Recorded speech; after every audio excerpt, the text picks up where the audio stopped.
Hi, I'm Jules Dalton with Seeker Daily, and we're here at the Republican National Convention in Cleveland, Ohio. To my right, I have Anna Kasparian with the Young Turks. Thanks for joining us. Hi, thanks for having me. And to her right, I have Tim Poole from Fusion. Thanks for having me. Thanks. So today, we're going to talk about protests, but before that, we want to talk a little bit about Melania Trump's speech last night, which has been a pretty big topic since it happened. Yeah. Fairly similar to Michelle Obama's speech in 2008. I don't know, what are your guys' thoughts? Is this going to hurt the Trump campaign, these accusations of plagiarism? Well, first of all, let me just say that it seems as if nothing could possibly hurt Trump's campaign. He's gotten away with saying some of the most ludicrous things imaginable. So the idea of him, suffering any consequences for her allegedly plagiarizing the speech seems inconceivable. But I will say that, the way the media is portraying this is a little questionable because there are components of the speech, like I would say maybe 2 sentences that are clearly cases of plagiarism because she uses like the same wording as Michelle Obama. And a lot of political speeches use the same type of rhetoric. And so I see journalists reaching by giving examples that I don't think really fit the definition of plagiarism. But I will say that there are at least 2 sentences in there where the wording is just too similar and it's a little too much of a coincidence, if you know what I mean. There are definitely some, I'll say, suspicious things. Yeah. If you look at the speech itself, like you're saying, there are lines, there are words, there are phrases, values you work hard for and what you want in life, values that you work hard for and what you want in life. It's really specific. It's almost like, my first thought was, she Googled First Lady speeches and then kind of pulled from that. Well, actually, can I jump in about that? Yeah. One thing that I think a lot of Americans don't know, and people in the media certainly know it, is that no politician writes their own speech. Okay, no public figure that's involved in the political spectrum writes their own speech. So Melania Trump didn't write that speech. Someone else wrote it for her. Right. So there are calls to fire the speechwriter, which, that's, I guess, up in the air. But I think that's a really big problem in politics because I don't want to hear what some speechwriter has to say. Sure, they might convey the ideas of the politician, but in the case of Melania Trump, I don't think that the speechwriter did. I think that it's just someone who's writing a script for her to regurgitate on stage. And that, in my opinion, is the real unacceptable component of this. Sure. I completely agree with that. We're hearing from politicians all the time what a speechwriter thinks will sell to an audience. Yep. In this particular issue, I just think it's incompetence. I think some speechwriter was apparently there was a rickroll in the speech as well. Someone clearly did not care about their job, and now it's hit one of the biggest political events of the year. But I will say, when you asked about whether it will negatively impact Trump, no way. Look, we're talking about it right now. All this is going to do is make him the limelight again. We're seeing image after image comparing Michelle Obama to Melania Trump, and now he's dominating the news cycle once again. Yep. I think that's a great point.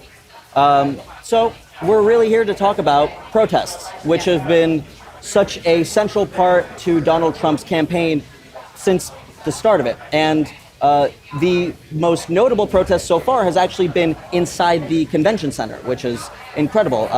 Anna, can you tell us what happened there? Yes. So there are some delegates that are not fans of Donald Trump, and they're part of what's referred to as the Never Trump camp. And what they want to do is completely ignore the caucus results or the primary results in their own state and go against what the people in their state wanted and basically vote against Trump. And the RNC took certain measures on the floor yesterday to prevent that from happening. So they worked with certain delegates or certain delegations. There were 9 delegations that were part of this Never Trump strategy. They worked with certain individuals in those delegations to convince them to basically side with Trump and the RNC. And so 2 of the delegations didn't have the signatures necessary to be to carry out their action, essentially. But I think the easiest way to understand this is those who wanted to vote against Trump will not have the ability to do so. And so a protest erupted as a result of that. Right. I think that's super interesting that even within the convention hall, there's still this intensity against Trump, which I don't recall seeing in any other election in my lifetime. I'm 26, so that's not that many, but it's enough to know that this is something definitely unprecedented. And I think besides what happens inside the floor on the convention floor, we were expecting huge protests outside the convention, which Tim has come out to cover. So how has that been? I mean, relative to what we've seen throughout the year so far, boring. I mean, it's everyone hopes for a peaceful protest. We've seen big crowds. We've seen people in the streets. At one point, a group jumped a barricade, but it's still, no arrests. People, came back to the park. It's very, very low key. I mean, I've seen people beating each other in the streets at some of these events. And right now, at Public Square, you've got Trump and anti-Trump people just sort of hanging out, eating food by each other, and it's very calm. Yeah, we went out after the speeches last night and spoke to some police officers who didn't seem that concerned. They were joking around, they were laughing. There was it was kind of a really friendly air for a protest. Yeah, I mean, I spoke to a few individuals that felt some tension among police officials. I mean, that's anecdotal, but interestingly enough, I got into a bit of a verbal altercation as I was leaving the convention last night with, I'm not even going to name who he is, but he's somewhat of a public figure that I disagree with. And so we exchanged words. It was very hostile. And there were cops there. Profanity was like thrown around, and the cops just kind of laughed it off, which I thought was interesting, because if they were feeling threatened in any way, by protesters or by the environment in general, I feel like the reaction to the exchange would have been a little different. I think so too. I mean, there was one incident where, Alex Jones is throwing this big rally down by the waterfront, and about 50 protesters came down just before Milo Yiannopoulos was going to speak. So he's a very controversial figure. That was as tense as I've seen it. Just people yelling at each other between a line of cops. But one thing that, I guess the bigger issue that everyone's sort of worried about when it comes to the protests is the string of violence we've seen targeting police, having to do with like Black Lives Matter. Earlier this morning, Reuters reported that there were shots fired at a police transport, but then quickly the Cleveland police refuted that claim and tweeted out there were no shots fired. But, we're rushing to the car, tensions are rising, we're like, we've got bulletproof vests ready for this stuff. Right, yeah. But then nothing ends up happening. Yeah. And I almost feel like that's a factor of the police being so, I would almost say, over-prepared for this event, because if I've checked my notes, but about, I think, $50 million is being spent on security. There's 5,500 law enforcement agents, and they were really only expecting about 10,000 protesters. I mean, only, but, one cop for every 2 protesters, that's really being prepared. Yeah, I mean, look, considering the current political climate, and also considering that we are in an open carry gun state. Yes. I don't think there's any such thing as being too prepared. I did feel a little scared coming here. I feel a lot calmer now that I see just how intense security is. But I wanted security. I wanted a significant chunk of that budget to go toward ensuring that everyone here would be safe. And luckily, I do feel safe. I agree too, and part of it is that we do almost expect violence now at Trump rallies, at Trump events, and so for what is one of the biggest Trump events, or the biggest so far, it really does feel like there's that lacking of protest, even especially as Trump was calling for violence, himself, like earlier on in his campaign. It's kind of crazy. Don't count your chickens before they hatch. This is day 2. Yeah. It's just the evening right now. We're hearing that there may be an inadvertent protest later in the night. There's Prophets of Rage are having a huge show, and so it's not so much about these permitted protests and these people who are speaking, but whether or not people might gather somewhere for some reason and that can turn into a massive protest. So you're saying like a spontaneous protest still totally in the cards, still possible? Yeah. I mean, if we're going to see anything violent, it's not going to be a permitted protest. It's either going to be a permitted protest that decides to go off the rails, or it's going to be a group of people who gathered for some other reason, and then they're going to, that group comes together, their energy gets all riled up, and then something might come out of it. Yeah. Well, that's almost the thing, is that it was seemingly incredibly difficult for protest groups to even get permits. I believe the ACLU filed lawsuits on behalf of several groups that were waiting on permits or were denied permits. And part of it almost, I wonder what the balance is between being able to express yourself, being able to come out and protest, and the limits of safety, the limits of expecting violence. I think it's symbolic not just of what's happening to protesters here, but what happens to any type of protest throughout the country.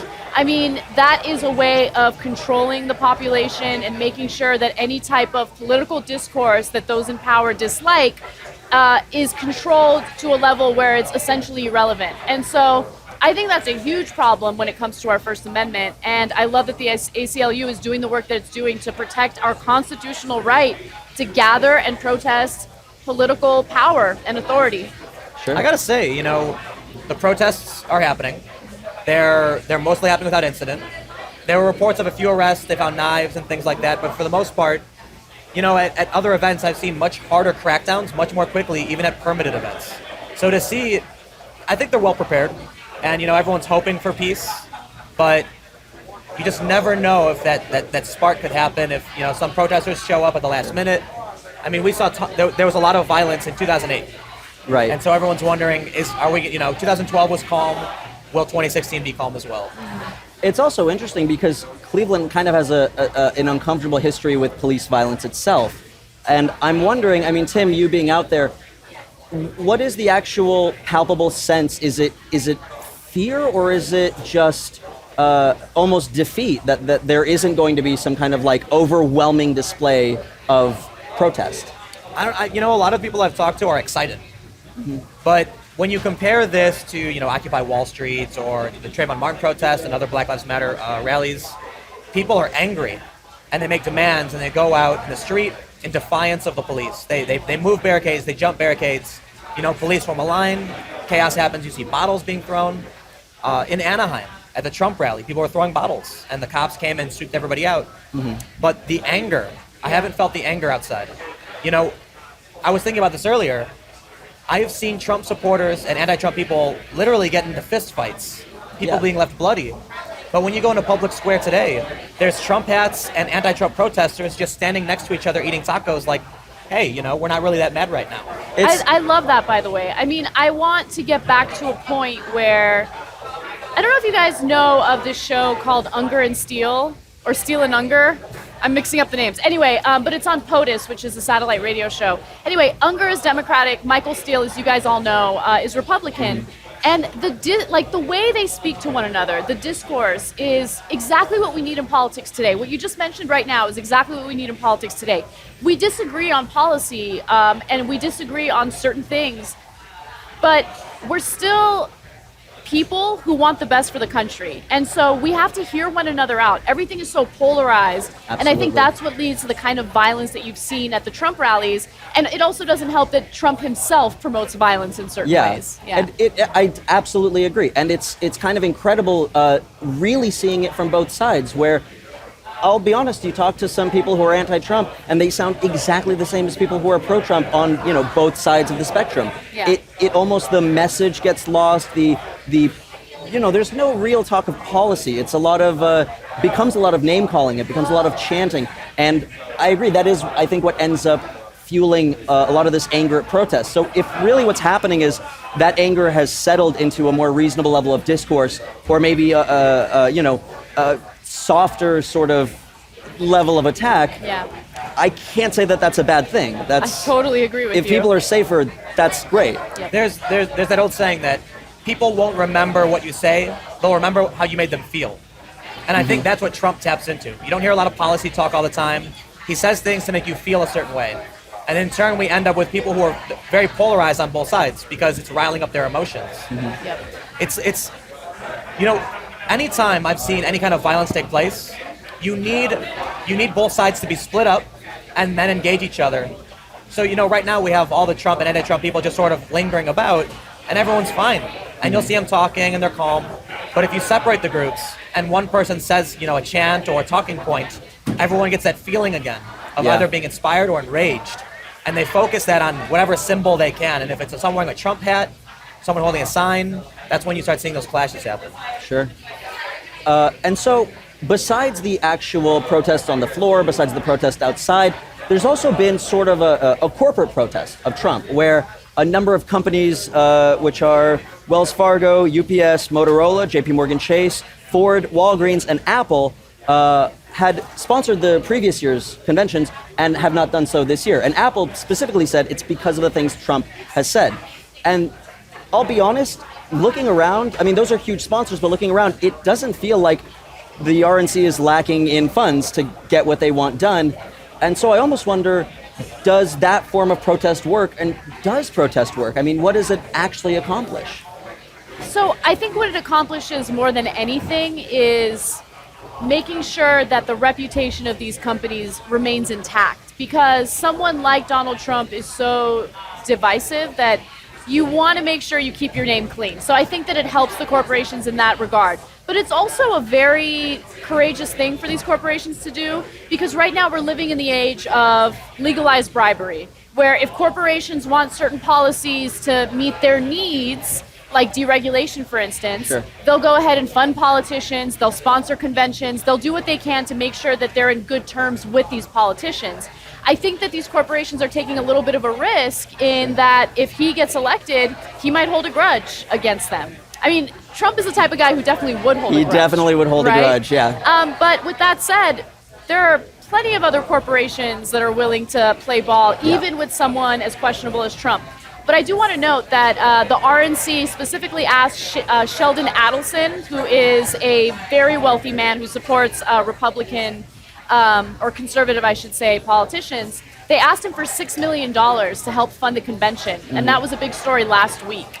So they might have had a difficult time coming with the funds or coming up with the funds for this. They needed to catch up to it. It feels like a big gamble, right?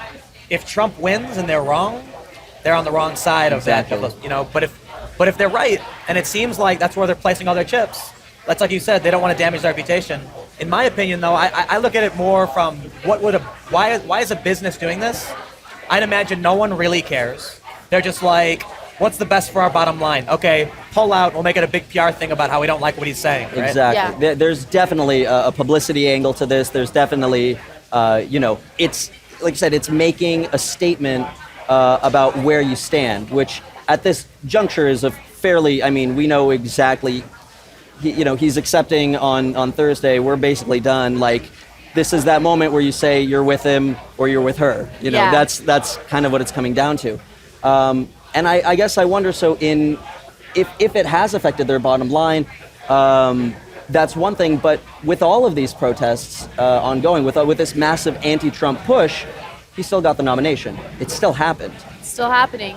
And I think one of the reasons why it's happening is because people have been so disillusioned with our political system that they look at someone as crazy as Donald Trump, and they don't see the standard politician, and they like it. Yeah. And they think maybe that's the change we need for a different country, but little do they know it's going to lead to pretty terrible things. Yeah, But here's the most alarming argument, maybe the most alarming argument, is the people who say either Bernie Sanders fixes it or Donald Trump burns it down. And that's sort of like the anarchist. There's a decent amount of these people that I meet who are protesting. And their attitude is, if we can't get Bernie Sanders, then we're going to vote for Donald Trump because everything's gone after that, right? That's definitely a sentiment I've heard. A huge. I don't remember if it was a majority or a minority, but there's definitely a significant portion of Bernie supporters who are flatly refusing to vote for Hillary. And realistically, that's one of two options left. That's not voting or voting Trump. And in both cases, that's kind of just voting Trump. So it's Bernie Sanders being the spoiler in this is very real and very, I think, fascinating as in the way that this whole election has been going. Well, there's also the component of Gary Johnson, who's a libertarian candidate, and recent polls indicate that he has about 13% of the vote, and that does not bode well for Hillary Clinton.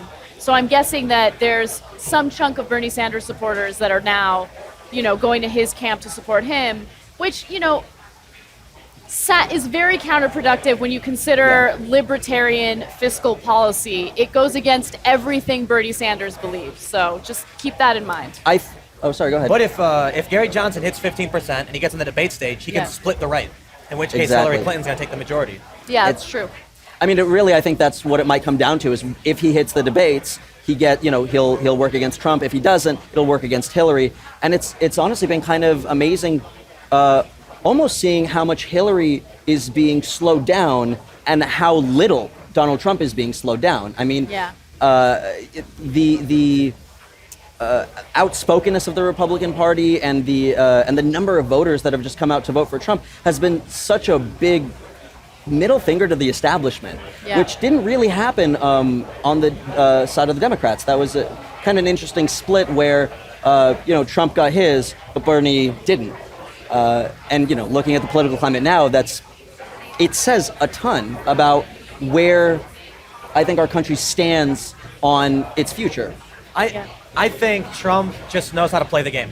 I know. So look, I know it's the RNC, so everyone's talking Republicans, but we're looking at these Google search terms they have here in the space. Yeah. And when they compare search, Donald Trump and Hillary Clinton, Trump has literally every single state in this country, be it positive or negative. All people can talk about is Donald Trump. And I think I should say, when I think about who might win, I kind of lean towards Trump winning this November simply because he controls the media so well. He does. And here I am saying his name over and over and over again. It's inescapable. Can't stop.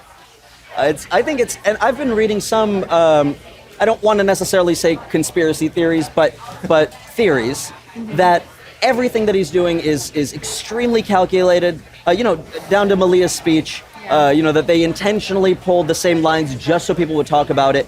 And while I think stuff like that is a little bit beyond the pale, there does have to be some truth where Trump is really, really good at getting attention. He is. I mean, think about the way he came out on stage during the first night of the convention. It was like WWE. It was like Kanye West. Insane. How do you not talk about that? How do you not talk about that? We're doing it now. I know, exactly. I was at, I saw a Kanye West show in San Francisco, it must have been a couple years ago. He came out exactly the same way. It was, and the thing is, Trump did say that last year's convention was the single most boring thing he had ever seen. This year he's going to bring some showbiz. So that's happening. That's already started. It was like a professional wrestling entrance, like the silhouette and like the white. The fog. I was like, oh my, he's a showman. He knows how to get attention. When you're at these Trump rallies, okay, I was in Florida, and Trump's late all the time for these rallies. His helicopter flies in overhead. A spotlight goes on the helicopter, and you hear this Imperial March fanfare. Wow. And it's this craziest feeling of like watching an action movie with a Trump helicopter flying, circling over the rally with everyone screaming and cheering. He knows how to inspire that feeling of like epic authority, and like it's just the weirdest thing to see. Yeah. This is a beyond fascinating election. And it really does seem like, we're talking about protests, and I want to say that it doesn't feel like the protests are working, at least. And to be honest, I'm very curious to see if Trump does win the presidency, which I agree, it seems like there is a lot of momentum for that to happen, even despite all the pushback. I gotta be honest, man, I feel like a lot of these protests helped Trump. I filmed a clip in San Jose where a Trump supporter was just walking forward very calmly, and someone whacked him in the back of the head, leaving him bleeding. When you see videos of that, when you see anti-Trump protesters, it creates, makes the people who are in the middle who don't really know much just see a group of angry people, and they're like, well, Trump's right. These people are crazy. Yeah. It's kind of similar to anyone who carries out any type of act of violence while they're part of any movement, right? Yes. Once you carry out an act of violence, that becomes the media focus. Yeah, and you've it lost the detracts message. from the message. Exactly.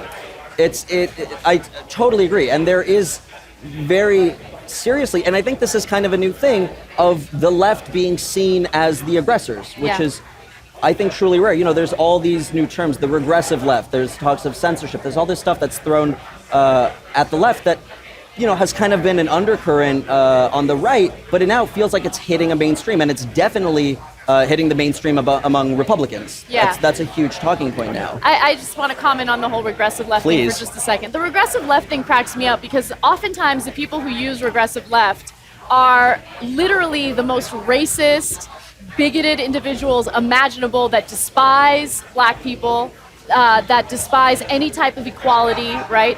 And so they have now taken that word, which liberals have used against them for decades, and they've like reclaimed it as their word against us. And so usually when someone accuses me of being regressive, I'll click on their social media account, and sure enough, they'll talk about how black people are animals Yeah. and this and that. So yeah, this whole thing about regressive left, I don't really think is going mainstream because it's nonsense. That's fair. Yeah. I almost mean it in the sense of those tactics, that sort of attack, like you're saying, gets disconnected from the message and then becomes the message, Yes. essentially. Yeah, Because that definitely happens. The things that aren't being talked about, nobody's talking about the policy distinctions because Trump doesn't really have a policy. Instead, what's being talked about is people attacking Trump and Trump, saying what he thinks. Every single speech that you saw last night had nothing to do with policy, had nothing to do with substance, had everything to do with tragedy porn, had everything to do with emotional appeal, and that was it. And theatrics. That's all you saw. Scott Baio was there. I know, it's amazing. Scott Baio. It's amazing. Have you seen Scott Adams talk about this? He's the Dilbert writer. Yeah, he has a blog about this, right? He was saying, he thinks Trump's going to win. And one of the examples is that there's a reason why Trump is very, very light on policy and issues so that you can't target him, so that his opponents have nothing to say against him because he doesn't talk too much about it. I mean, he's got stuff on his website. You can go after this stuff, but when Trump talks, when he gives a speech, it's all about your feelings. It's all about winning and being great and these kind of blanket statements. Mm-hmm. I mean, it's not too dissimilar to, Obama. Yes, we can, hope, change. It's what politicians do. They want you to feel something. And then what ends up happening is these people at these events for Trump will create in their own mind what Trump is going to do. Oh, Trump's going to do these things because I believe in him, when Trump never actually said those things. It's just like vague topics that people talk about outside. Sure. Well, I mean, we'll have to wait, a little bit more to see if his tactics are working, if this is really going to lead to a Trump presidency, and then what that really means. Thank you guys so much for sitting down to talk with us. I wonder if you guys have any final thoughts? No, I feel like that was a pretty comprehensive discussion. We hit a lot. Anna from the Young Turks, thank you so much for joining us. You guys are doing a live stream later today? Yes, you guys can check out the Young Turks, our live show at 6 p.m. Eastern Time on tytnetwork.com/live. Awesome. And Tim, you're with Fusion. You're still covering the protests? There may be protests later tonight. You guys can find me on Twitter at Timcast, and also make sure to follow at Fusion on Twitter, Periscope, Facebook. We'll be covering all of the stuff at the DNC, RNC, everything. Awesome. And from us at Secret Daily, thank you so much for joining us. We'll be live every day of the convention at 4 p.m. Please make sure to tune in, and thanks for watching.